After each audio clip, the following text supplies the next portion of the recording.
All right, guys, welcome back to Budget Card Breaks, and we're gonna go over the aftermath of my first card show and how it went. It kind of went how I expected in a way. I grossed $211 in sales, so not very good, not very good at all. Um, but it's better than making no sales. I'm just starting out. And the crazy thing is, my best seller was the Pokemon mystery packs for $20. Um, but someone stole two of the bags. Some kid did. Crazy, man. Fucking thieves at those shows. And yeah, I'm positive that I only had 10 of them and I sold 4 and I had 4 left. So someone took 2 of the bags, but luckily it wasn't the winning slab. Someone did pull the winning slab, but I was happy that they pulled it. It was, I wanted them. It was like a family, with 2 kids. That's who you want to win those kind of things. But and a lot of people traded me at this show, not just sales. Like I said, I grossed $211 in sales, but I did do some trading. I actually bought this at the beginning of the show for $75.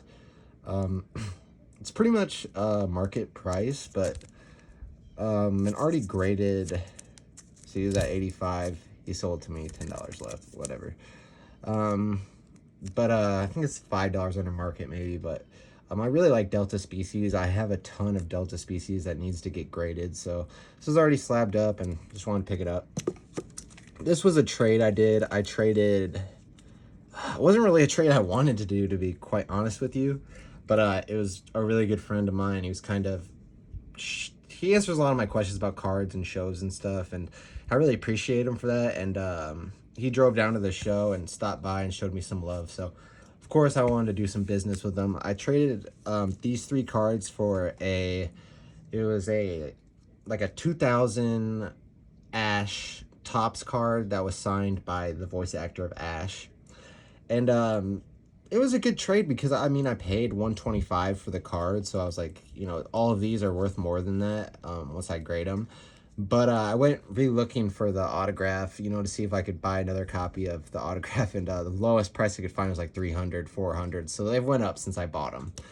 But I guess it was a win-win in both situations because I did pay $125, but the card, he could sell that for like $300 now, so I guess we both won in a sense, These rainbow cards, not anytime soon, but I just feel like people are going to miss these cards in the coming years. They're going to say, remember the rainbow cards? Yeah, they don't print those anymore. And I think they're going to shoot up in price because these are very rare and hard to pull. It's just people don't really desire them at this point, which is fine. But yeah, like I said, I think this one was like, like 100. I didn't look up this one, but whatever. So, and then I bought these 3. There was a guy there that was just giving away Pokemon cards. He like didn't want Pokemon. I don't know. I paid $100 for these 3 cards all together, which I thought was a great deal in my opinion. One of them doesn't look that great. I think it's the it's the Gyarados, which is not the end of the world because the first edition is in good condition. But yeah, my friend came over to the table. He bought like literally probably like 6 or 7 hollow first editions off this guy.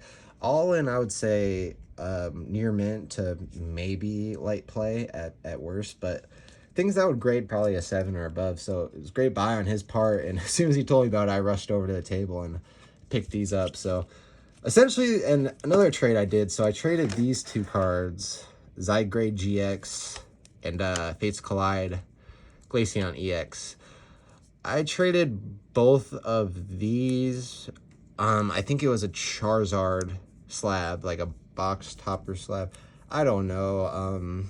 I just know I came out ahead on it. I don't remember what I traded, but again, I like this Glaceon EX, and I guess the kids like these kind of. It's a Gem Mint 10, so I traded for those. But overall, the thing that annoyed me most about the show is I had a bunch of Kabooms out, and everyone kept asking the price. What do you got on that? What do you got on that? And like literally, I was trying to sell them for like 500, bro, and motherfuckers were scoffing at it. I was like, all right, 500. And I kid you not, I had a Keegan Murray Kaboom, and I'm from Iowa. He's from Iowa, so I probably got asked about the Keegan Murray Kaboom like 25 times, and I said $500. That was the last time it sold for $500 last sale, and no one wanted to buy it. And nothing is more annoying when someone asks you about a card 100 times and not one person wants to buy it. They just want to know how much you got on it. Like, if you don't got the money, just don't even ask. Don't get me all hyped up thinking you're gonna buy some shit. But yeah, that happened over and over again today. Like, I definitely had some heat out on my table, and it drew attention, and people asked about it, like the cards, but no one bought them. So I don't know really if it was much an advantage. Like, the cards that I ended up selling were like, I sold like a $50 slab. I sold, you know, like 3 or 4 $20 slabs, a couple mystery bags, you know, a couple $15 slabs, but like nothing like high dollar or high end. So I kind of asked around the show. I walked around and I saw some people that had sold like the majority of their table, and I was kind of asking them like, damn, how'd you do that, you know, trying to collect some information. And they pretty much told me that at that particular show, it's just people aren't buying like the most expensive cards, which I kind of believe, because I went by some dude's table and he had an absolute fire table, like all 1940s and 50s baseball, like, you know, Hank Aaron and blah blah blah. But his thing was absolutely filled to the brim. I mean, he could have been making sales. He had great cards, but part of me thought if it's filled to the brim, he probably didn't make that many great sales because all of his cards cost a lot of money, because I mean, that's what they're worth. I'm not hating. They're really nice cards, you know. I just had a feeling a lot of people at the I mean, I did talk to a buddy. He said he sold one of his kabooms for $900. I didn't even have a kaboom that expensive. And he was saying how he got fucked on it. So, I mean, some people had some money there. They just didn't spend it with me. But, again, I could have... The buddy I'm talking to, he really sells, like, high-end stuff. And he said the last show, he didn't sell a single card. So, I don't feel terrible. I mean, $211 grossed isn't great. Along with the trades, I guess. I think I did well with the Pokemon stuff for sure. Like, I really been wanting this card. I like Dragonair, and Dragonair, sorry. It's the first edition. I really am lacking in the first edition department, just because, I don't know, when I was collecting as a kid, there was no first edition. I just remember everything I have is unlimited, you know, and I actually was able to save most of my collection from as a kid. And they were all unlimited cards, and I don't know, I was born in 93, I was collecting in 99, 2000, 2001. A lot of jungle era. I remember opening a lot of jungle and fossil, so maybe I was too late to the first edition party. But anyways, the first show, like I said, I'm not disappointed. It kind of went as I thought. I'm mad that someone stole those 2 packages for me. Whatever, it's $20 a piece, but when you only gross $211, I mean, it's kind of like a big deal. You motherfucker robbed me for like, what, like a fourth of what I made? Like, Jesus fuck. And it was some kids that did it too, like 6-year-olds. Every kid that came around, I gave him like a free gold coin, Pokemon coin. That really made him happy. And I was surprised at how much Pokemon was there. I was kind of scared going into the show because they were advertising pre-war cards, you know, vintage, and there wasn't a lot of vintage. There was a lot of Pokemon, guys, like literally like probably 10 tables of Pokemon, and people had some fire Pokemon out. That's why I feel like I had problems selling my Pokemon cards, because I wasn't selling Pokemon cards like this. I was selling like, you know, like a $15 Bulbasaur unlimited base set for like $15. I would have let it go for 10. I was selling like cards like that, you know, which are not bad prices, just a lot of people, they're not as desirable. But again, Pokemon with me, I'm a collector first, guys. So, I mean, the good cards, they go in my pocket. I don't want to sell them. And that's the advantage that my buddy of mine that's kind of been showing me the ropes. And again, a shout out to him for coming down and saying what's up to me. He doesn't have any attachments to his cards. Like, when I see his cards, like, usually he has, like, new cards every time I see him. And he usually, it seems like he keeps it below, like, 50 cards at a time, which is really an advantage. I think he's a collector. He loves Giannis Antetokounmpo. That's obvious. But anything that he has, he's willing to sell for the right price, which is, I wish I could get to a point like that, but there's just certain cards I'm just so attached to. Like, there was this kid at the show, I swear to God, he was like 10 years old. He was smarter and asked more questions than any adult there. He was just on my ass about kabooms, like trying to get me to sell exactly at comps. He wanted me to sell us for like $350. That's fine and dandy. I mean, I feel you, bro. And I felt bad saying no to him, but it's just what it comes down to. I paid $300 for this card.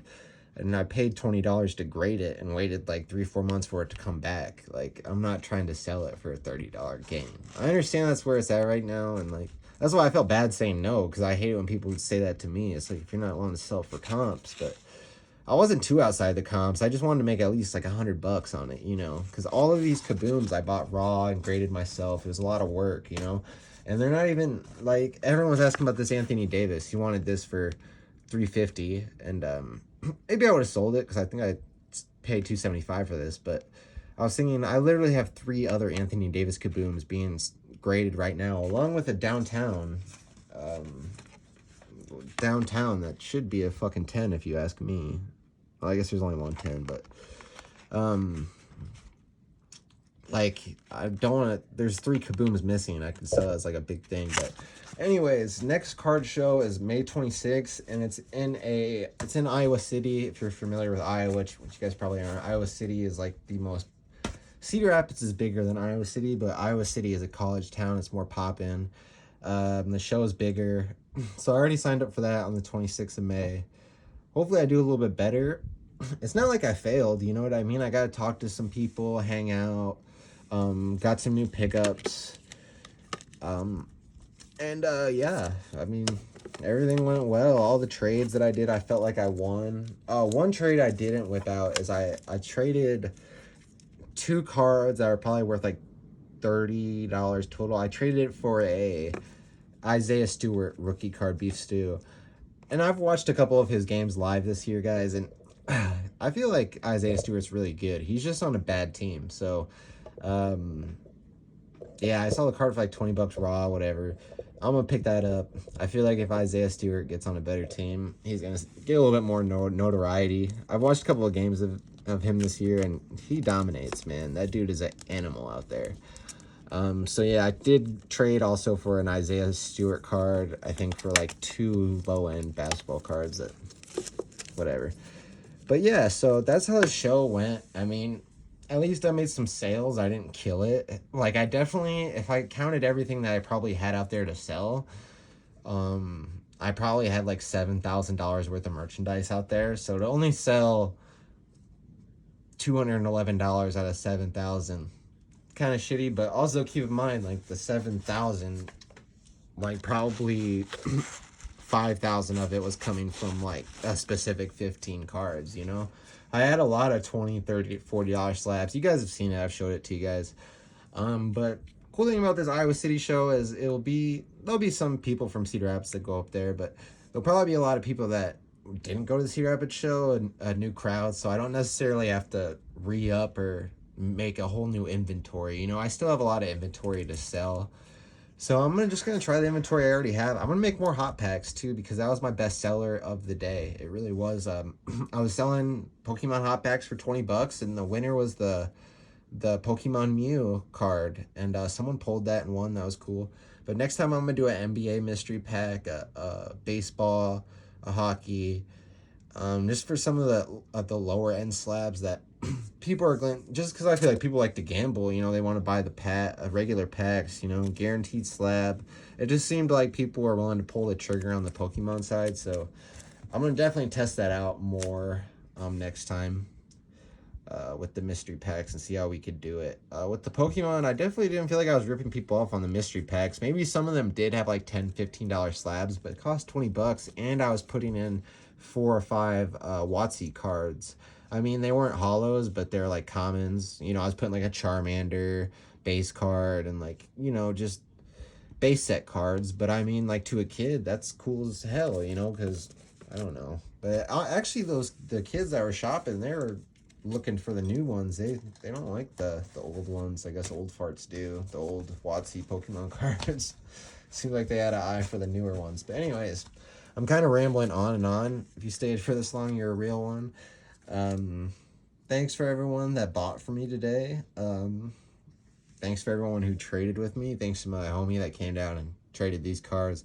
He wants my Moonbreon, and if you're watching, man, I will trade you that Moonbreon for all of those first editions you bought today. That's a deal, my friend. I think you got about 6 of them. Don't grade them. So, you know, trade skis. Let's do it. All right, see you guys later.